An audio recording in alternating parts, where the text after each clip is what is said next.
Havalar artıq soyur. Ona görə mütləq şəkildə iyonlaşmış kalsium qəbul etmək lazımdır.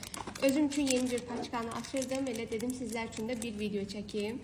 Hər gün səhər 2 paket kalsiumun tozunu yaxşı-yaxşı qarışdırırsınız qaynanmış ilıq suya. Kimlərdə ki, oynaqlarında artıq xırçıltı səsləri də gəlir, iltihabı proses var, sümüklərində ağrılar olur.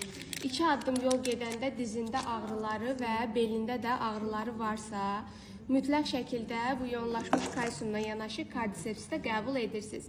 Kardisepsi isə necə içməyinizi məsləhət görürəm. Hər gün 5 dənə kapsulanı, tozunu açırsınız, onu da elə qarışdırırsınız kalsiumun içərisinə və sürətli şəkildə nəticə almağınıza da kömək eləyir. Eyni zamanda sümüklərdə, fəqərələrdə, ümumiyyətlə bütün daxili orqanlarda olan iltihabı prosesi tamamilə təmizləyəcək. Kimlərin ki, övladı, özü tez-tez qrip olur, havalar dəyişməmiş elə dizində ağrıları başlayır. Bu 2 məhsulu qəbul edərək siz də sümüklərinizdə və oynaqlarınızda olan ağrılardan vaxtında və düzgün şəkildə sığortalana bilərsiniz.